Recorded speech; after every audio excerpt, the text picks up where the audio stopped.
নামাজে দাঁড়ানোর পর নাকি ডান পায়ের বুড়ো আঙ্গুল নাড়ানো যায় না, এটা কি সত্য? মৃত ব্যক্তির ব্যবহার করা ফোন দিয়ে যদি স্ত্রী কোরআন শরীফ পড়েন, রেকর্ড করা কোরআন শুনেন এবং ইসলামিক ভিডিও দেখেন, এতে কি তার মৃত স্বামীর সওয়াব হবে? ওযু করার সময় সব অঙ্গ একবার করলে হলে কি ওযু হবে? পিরিয়ড অবস্থায় মৃত ব্যক্তির কাছে যাওয়া যাবে কিনা? আমাদের দেশে সচরাচর দেখা যায় মৃত ব্যক্তিকে গোসল দেওয়ার পর গোসল দেওয়ার স্থানে 41 দিন পর্যন্ত কাউকে যেতে মানা করা হয়। সেখানে সন্ধ্যাবেলা 41 দিন পর্যন্ত আগরবাতি বা মোমবাতি জ্বালানো হয়। এটা কি শরীয়ত সম্মত? নামাজের সূরার সিরিয়াল রক্ষা করা কি জরুরি? কেউ একাকী থাকার সময় যদি এমন পোশাক পরে যেটা হাঁটুর উপরে ওঠে, তাহলে কি সে গুনাহগার হবে? কোরআন ধরে ওয়াদা করার পর সে ওয়াদা ভঙ্গ করলে কি পরিণতি হতে পারে? মৃত ব্যক্তির জন্য হাফেজ ডেকে কোরআন খতমা মিলাদ দিলে মৃত ব্যক্তির কোনো লাভ হবে? প্রবেশ করি প্রশ্নের আলোকিত ভুবনে। এসেছে রুবেল, আপনি জানতে চেয়েছেন এডি থেকে, নামাজে দাঁড়ানোর পর নাকি ডান পায়ের বুড়ো আঙ্গুল নাড়ানো যায় না, এটা কি সত্য? না, এরকম কোনো কথা আমাদের জানা নেই, প্রয়োজন হলে নাড়ানো যেতে পারে। আরিহা ইসলাম জানতে চেয়েছেন নামাজের সূরার সিরিয়াল রক্ষা করা কি জরুরি? নামাজের সূরার সিরিয়াল রক্ষা করা ফরজ বা ওয়াজিব নয়, তবে সূরার সিরিয়াল রক্ষা করতে পারলে সেটা ভালো। রক্ষা না করে কেউ যদি উল্টা পড়েন, অর্থাৎ প্রথম রাকাতে কথার কথা আলাম তারা পড়লেন, পরের রাকাতে তিনি ওয়াইউল্লাহ পড়লেন, উপরের দিকে গেলেন, তো এটাকে মাকরুহ বলেছেন ফোকা একরাম, কিন্তু এতে সালাত হয়ে যাবে। এমনি আরিফুল ইসলাম জানতেছেন মৃত ব্যক্তির জন্য দোয়া করার সুন্নাহ পদ্ধতি কি? মৃত ব্যক্তির জন্য আল্লাহ তাআলার কাছে সাধারণভাবে দোয়া করবেন, আল্লাহ আপনি তাকে মাফ করুন, ক্ষমা করুন, ইস্তেগফার করবেন, কায়মন ওয়াক্যে আল্লাহর কাছে তার পক্ষ হয়ে সুপারিশ করবেন, ক্ষমা চাইবেন। এসএচ রুবেল, এছাড়া বিশেষ কোনো পদ্ধতি নেই, একত্র হতে হবে, লোকজন জড়ো করতে হবে, হুজুরদেরকে নিয়ে আসতে হবে, এমন কোনো কথা কোরআন হাদিসে আমাদেরকে বলা হয়নি। রোশনার খাতুন জানতে চেয়েছেন মৃত ব্যক্তির জন্য হাফেজ ডেকে কোরআন খতমা মিলাদ দিলে মৃত ব্যক্তির কোনো লাভ হবে? মৃত ব্যক্তির জন্য হাফেজ ডেকে কোরআন খতম পড়া, মিলাদ পড়া কোনো শিক্ষা ইসলাম দেয়নি। এটি সম্পূর্ণ আমাদের দেশীয় সংস্কৃতি বা আঞ্চলিক সংস্কৃতি বা আমাদের বানানো সংস্কৃতি। মৃত ব্যক্তি নিজে তেলাওয়াত করলে তার সব তিনি পাবেন, আমরা তেলাওয়াত করলে তেলাওয়াত করে তার সব তার জন্য পৌঁছাতে চাইলে সেটি অনকল আমার মতো জায়েজ আছে, কিন্তু হাফেজ বা হুজুরদেরকে ডেকে এনে তেলাওয়াত করানো এবং তার জন্য পেমেন্ট করা, যেটা আমাদের দেশে প্রচলিত আছে, এটি ইসলাম শরীয়তের দৃষ্টিকোণ থেকে জায়েজ কাজ নয়। যেটি করছেন এবং যিনি করাচ্ছেন সবাই গুনাহগার হবেন। আব্দুল্লাহ সিদ্দিক জানতে চেয়েছেন কেউ একাকী থাকার সময় যদি এমন পোশাক পরে যেটা হাঁটুর উপরে ওঠে, তাহলে কি সে গুনাহগার হবেন? না, একাকী থাকলে তার হাঁটুর উপরে কাপড় উঠলে গুনাহগার হবেন না। তানজিনা বেগম জানতেছেন কোরআন ধরে ওয়াদা করার পর সে ওয়াদা ভঙ্গ করলে কি পরিণতি হতে পারে? কোরআন ধরে ওয়াদা করা এটা ওয়াদা করার পদ্ধতি নয়, ওয়াদা এমনিই হবে। আল্লাহর নামে শপথ করতে চাইলে মুখে বলবেন আল্লাহর নামে আমি শপথ করছি, এটা হলো শপথের সঠিক পদ্ধতি। কাকলি শেখ জানতে চেয়েছেন নিজের বোনের ছেলে বা ভাইয়ের প্রাপ্তবয়স্ক ছেলে কি মাহরাম? নিজের বোনের ছেলে মাহরাম এবং ভাইয়ের প্রাপ্তবয়স্ক ছেলেও মাহরাম, আপন ভাই আপন বোন হলে। আব্দুর রহমান জানতে চেয়েছেন আমি একজন দর্জি, মহিলাদের পোশাক তৈরি করি, আমি যদি কোনো মহিলাকে তার ইচ্ছা মতো ডিজাইন জামা বানিয়ে দেই আর সে যদি সেটা পরে বেগানা পুরুষের সামনে যায়, দেখি আমার পাপ হবে? যদি এমন হয় যে পোশাকটা বানানোই হচ্ছে পাপের কাজের জন্য আপনি জানেন, তাহলে সেক্ষেত্রে তাকে সহায়তা হবে, তার সেটা তৈরি করে দিলে সেজন্য এটি তৈরি করার ক্ষেত্রে আপনি ডিনাই করা উচিত, এতটুকু এখতিয়ার অধিকার আপনার থাকা উচিত এবং ইমানি গায়রত যেটাকে বলে, ইমানি আত্মসম্মান বোধ, সেটা আপনার থাকা উচিত।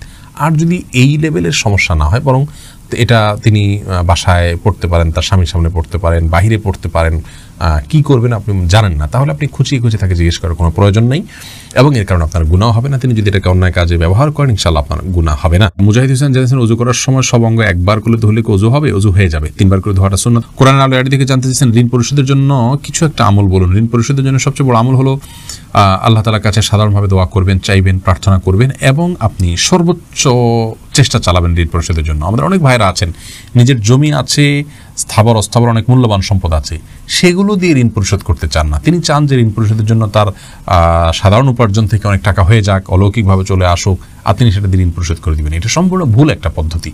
আপনার ঋণ পরিশোধ করাটা আপনার জন্য ফরজ, এটা বান্দার হক। অতএব আপনার জমি থাকলে, সম্পদ থাকলে এগুলো বিক্রি করে আপনি ঋণ পরিশোধ করবেন এবং সেগুলো বিক্রি করার অপশন থাকলে বিক্রি করবেন। সেগুলো সব ধরে রেখে আপনি চাইবেন যে আল্লাহ তাআলা অলৌকিকভাবে আপনাকে টাকা দিয়ে দিক, সেটা দিয়ে আপনি পরিশোধ করবেন। এটা সম্পূর্ণ দুনিয়ার প্রতি আমাদের মোহ আছে এবং ঋণ পরিশোধের গুরুত্ব আমরা বুঝি না, সেটা স্পষ্টভাবে প্রমাণ হয় এমন একটি বিষয়। বিধায় এমনটি করা উচিত না। সেই সাথে ঋণ পরিশোধের জন্য কিছু দোয়া আছে, আল্লাহুম্মা কফিনি বিহালালিকা আন হারামিকা ওয়াগনিনি বিফাদলিকা আম্মান সিওয়াক। আরও কিছু দোয়া আছে, ইউটিউব বা ফেসবুকে সার্চ দিলে আমাদের অনেকগুলো ভিডিও আছে, দেখে নিতে পারবেন।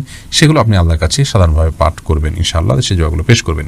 আশরাফুল হক শুভ, আপনি জানতে চেয়েছেন আমাদের দেশে সচরাচর দেখা যায় মৃত ব্যক্তিকে গোসল দেওয়ার পর গোসল দেওয়ার স্থানে 41 দিন পর্যন্ত কাউকে যেতে মানা করা হয়। সেখানে সন্ধ্যাবেলা 41 দিন পর্যন্ত আগরবাতি বা মোমবাতি জ্বালানো হয়। এটা কি শরীয়ত সম্মত? কোনো জায়গায় মৃত ব্যক্তিকে গোসল দেওয়া হলে সেখানে এই প্রথাটি আমাদের সমাজে অনেক ক্ষেত্রেই প্রচলিত আছে যে আগরবাতি বা মোমবাতি ইত্যাদি সেখানে আপনার জ্বালানো হয় এবং সন্ধ্যাবেলা 41 দিন পর্যন্ত এই কাজটি করা হয়, কেউ সেখানে যেতে চায় না, যেতে চাইলে নিষেধ করা হয়। এটি সম্পূর্ণ কুসংস্কার এবং এ ধরনের বিশ্বাসগুলো শিরকি বিশ্বাস, কুসংস্কারচ্ছন্ন বিশ্বাস। এর বেশিরভাগই এসছে হিন্দু সমাজ থেকে। একজন মুসলমানের এই সমস্ত কুসংস্কারকে বর্জন করা উচিত। যেখানে গোসল দেওয়া হবে সে জায়গার বিশেষ কোনো বিধান নাই, সেটা অন্য 10টা জায়গার মতোই একটি জায়গা। আসমাউল হোসনা ফেনু জানতে চেয়েছেন পিরিয়ড অবস্থায় মৃত ব্যক্তির কাছে যাওয়া যাবে কিনা। যাওয়া যাবে, এতে কোনো অসুবিধা নেই। মেহজাবিন জানতে চেয়েছেন বিবাহের উদ্দেশ্যে পাত্রী দেখতে এলে পাত্রীর জন্য কতটুকু সাজগোজ করা শরীয়তসম্মত। যতটুকুতে তার মূল অবস্থাকে পরিবর্তন না করে ততটুকু জায়েজ আছে। হালকা মুখের উপরে মেকআপ করলেন কিন্তু তার কালার পরিবর্তন হয়ে যায়, শেপ পরিবর্তন হয়ে যায়, এরকম করে করা জায়েজ নাই। কাকলি শেখ জানতেছেন সাহসিদ্দাতে কি সেজদার তাসবিহ পড়বো? জি, অবশ্যই আপনি সেজদার তাসবিহ পড়বেন। ফাহাদ ফাতেমা জানতে চেয়েছেন মৃত ব্যক্তির ব্যবহার করা ফোন দিয়ে যদি স্ত্রী কোরআন শরীফ পড়েন, রেকর্ড করা কোরআন শুনেন এবং ইসলামিক ভিডিও দেখেন, এতে কি তার মৃত স্বামীর সওয়াব হবে? তদ্রূপ যদি গান বা অন্যান্য ভিডিও দেখা হয়, এতে কি মৃতের গুনাহ হবে? ভাই ফাহাদ, মৃত ব্যক্তির ফোন দিয়ে তেলাওয়াত করলে মৃত ব্যক্তির সওয়াব পাবেন, ব্যাপারটি এমন নয়। বাকি মৃত ব্যক্তি যদি এমন কিছু রেখে যান যেটির কারণে অন্য আরেকজন কাজের পথে যান, যেমন কথার কথা একটা কোরআন রেখে যান, এই কোরআন কেউ তেলাওয়াত করলো, তিনি কোরআনটা কিনে রেখে গেছেন তেলাওয়াতের জন্য, তাহলে তিনি সওয়াব পাবেন। তো মোবাইল তিনি রেখে গেছেন, এই মোবাইল রাখলেই যেটাতে কোরআন তেলাওয়াত করতে হবে এমন তো নয়। এটাতে কেউ কোরআন ডাউনলোড করে পড়ছেন, তেলাওয়াত করছেন, এটি যিনি তেলাওয়াত করছেন তার সওয়াব হবে। আর হ্যাঁ, যে ব্যক্তি মোবাইলটা রেখে গেলেন তিনি তার জন্য সহায়কের ভূমিকা থাকলেন, সেই হিসাবে আল্লাহ তাআলা তাকেও সওয়াব দিবেন, আশা করা যেতে পারে। আর একই কথা গুনাহের ক্ষেত্রেও প্রযোজ্য হবে। বিশেষ করে মোবাইল যদি রেখে যান তো মোবাইলে গান বাজনা শুনতে হবে এমনটি তো বাধ্যতামূলক নয়। কেউ যদি এটা ব্যবহার করে তাহলে এটা একান্ত তার ব্যাপার। এর জন্য মৃত ব্যক্তিকে গুনাহের বোঝা বহন করতে হবে না। জাহিদ আপনি জানতে চেয়েছেন রাসূল সাল্লাল্লাহু আলাইহি ওয়াসাল্লাম গরুর মাংস খেয়েছেন কিনা, এ ব্যাপারে বেশ বিতর্ক চলছে, তিনি কি গরুর মাংস খেয়েছেন? ভাই জাহিদ, প্রথম কথা হলো গরুর গোশত এটি হালাল হওয়ার জন্য রাসূল আকরাম সাল্লাল্লাহু আলাইহি ওয়াসাল্লামের খাওয়া শর্ত নয়। তিনি কোনো কিছু না খেলেই সেটি হারাম হয়ে যাবে, ব্যাপারটি এমন নয়। আল্লাহ রাব্বুল আলামিন কোরআনে হাকিমের একাধিক আয়াতে গরুর গোশত হালাল হওয়ার বিষয় ইঙ্গিত দিয়েছেন। যেমন সূরা আনআমে যথাসম্ভব 147 নম্বর আয়াতে আল্লাহ রাব্বুল আলামিন বলেছেন জমিনাল ইবিল ইসনাইনি ওয়া মিনাল বাকার ইসনাইনি কুল হাররামা ইলা আখির আয়াহ। এই আয়াতে আল্লাহ রাব্বুল আলামিন সুস্পষ্টভাবে গরুর যে গোশত বা গরু এটা হালাল এই বিষয়টিকে আল্লাহ তাআলা ইঙ্গিত করেছেন। গরুর যে আপনার যাকাত কালেকশনের নির্দেশ আল্লাহ তাআলা দিয়েছেন, সেটি কেন যদি সেটি হারামই হয় তার গোশত। এক্ষেত্রে একটি হাদিসের কথা আমরা অনেকে শুনে থাকি এবং বিভিন্ন হাদিসের কিতাবে একটা হাদিস বর্ণিত হয়েছে যে গরুর গোশতের মধ্যে রোগ আছে, ফি লাহমিহি দা ওয়া ফি লাবানিহি দাওয়া। গরুর দুধের মধ্যে শেফা বা আরোগ্য রয়েছে কিন্তু গোশতের মধ্যে অসুস্থতা রয়েছে, এরকম একটি হাদিস পাওয়া যায়। এই হাদিসকে মুহাদ্দিসদের অনেকে সহিহ বলেছেন, আলবানী রাহিমাহুল্লাহ সহিহ বলেছেন, কিন্তু অনেক মুহাদ্দিসিন ইকরাম এটিকে দাঈফ মুনকার বলেছেন। শেখ ইবনে উসাইমিন রাহিমাহুল্লাহকে এক প্রশ্ন করার তিনি এটাকে জাল বলেছেন, যে এটা মাকজুব, নবী করিম সাল্লাল্লাহু আলাইহি ওয়াসাল্লামের প্রতি এটা মিথ্যাচারের শামিল। কারণ হলো যে আল্লাহ রাব্বুল আলামিন যে পশুকে হালাল করেছেন আমাদের জন্য কোরআনে কারিমে বিভিন্ন আয়াতে তার ইঙ্গিত পাওয়া যায়, এবং যাকাত যে নিতে বলা হয়েছে গরুর, সেটি গরুর তো এটা বাহন হিসেবে আল্লাহ তাআলা রাখেননি। অতএব এটি যদি খাওয়া হারাম হতো তাহলে আল্লাহ রাব্বুল আলামিন সেটিকে আমাদের জন্য যাকাত যোগ্য সম্পদের মধ্যে গণ্য করতেন না এবং কোরআনে কারিমে আয়াতে সেই ইঙ্গিত আল্লাহ তাআলা দিতেন না। অতএব এখান থেকে বোঝা যায় যে একটা উপকারী অনুপকারী জিনিসকে আল্লাহ তাআলা আমাদের জন্য হারাম করতেন না। তো যাই হোক, গরুর গোশত খাওয়া হালাল, এতে পৃথিবীর কোনো আলেমের দ্বিমত আছে বলে আমাদের জানা নেই, সবাই একমত। হ্যাঁ, এই হাদিসকে যারা সহিহ বলেন সে সমস্ত উলামা ইকরাম আবার এটা ব্যাখ্যাও করেন যে আসলে এর মাধ্যমে নবী সাল্লাল্লাহু আলাইহি ওয়াসাল্লামের উদ্দেশ্য ছিল যে হেজাজ বা খুব বেশি গরমের এলাকায় গরুর গোশতটা মানুষের শরীরের সাথে খুব একটা যায় না, সেই জন্য সেখানের জন্য তিনি এটি বলেছেন। এটা সাধারণ বা স্বাভাবিকভাবে সব জায়গার জন্য সকলের জন্য বলেননি, এরকম একটা ব্যাখ্যা অনেক উলামা ইকরাম করে থাকেন। যাই হোক, এখন আসি মূল বিষয়, নবী সাল্লাল্লাহু আলাইহি ওয়াসাল্লাম গরুর গোশত খেয়েছেন কিনা। এই বিষয়ে সরাসরি উনি খেয়েছেন এরকম কোনো রিওয়ায়াত আমার জানা নেই, তবে বুখারী মুসলিমের একটি বর্ণনা আছে, যে বর্ণনা থেকে বোঝা যায় নবী সাল্লাল্লাহু আলাইহি ওয়াসাল্লাম সিরার নামক একটি জায়গায় এসেছেন, সেখানে আসার পর সাহাবা ইকরামদেরকে গরু জবের নির্দেশ করেছেন, ফা আকালু মিনহা, হাদিসের ভাষ্য হলো অতঃপর তারা সেখান থেকে খেয়েছেন।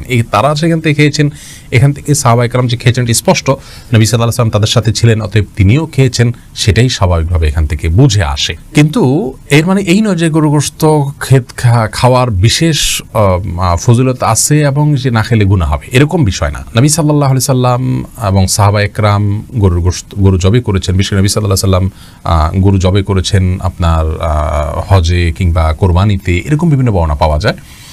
আমাদের ভারতে যে সমস্ত ভাইয়েরা বসবাস করছেন, আমি বিশেষ করে তাদেরকে বলবো, অনেকে আমাদেরকে দেখছেন ভারত থেকে, আমাদের অনেক দর্শকরা দেখে থাকেন এই অনুষ্ঠান, তাদেরকে আমরা বলবো যে আপনাদের এলাকাগুলোতে যেখানে গরুর গোশত খেতে গেলে, গরু জবে করলে, গোশত সংরক্ষণ করতে গেলে আপনারা জীবন হুমকির মধ্যে পড়ে যায়, এরকম পরিস্থিতিতে আপনারা গোশত খাওয়ার জন্য, গরু গোশত খাওয়ার জন্য কষ্ট করতে চাবেন না। অনেকে মনে করে গরু গোশত না খেলে বোধহয় পাক্কা মুসলমান হওয়া যায় না, এটা খুব অল্প সংখ্যক মানুষ মনে করেন। তো এটি আমাদের ভুল ধারণা। গরু গোশত খাওয়ার জন্য আপনার জীবনকে হুমকির মধ্যে ফেলে দেওয়া এটা কোনো অবস্থাতে উচিত নয়। আপনাকে হালাল জিনিস খেতে যদি বাধা দেয় কেউ, জুলুম এবং আপনার প্রতি নিপীড়নমূলক আচরণ করে, তাহলে সেক্ষেত্রে আপনার জীবন রক্ষার জন্য, জীবন নিরাপত্তার জন্য আপনি এটি পরিহার করলে সেটি আপনার জন্য সম্পূর্ণ জায়েজ।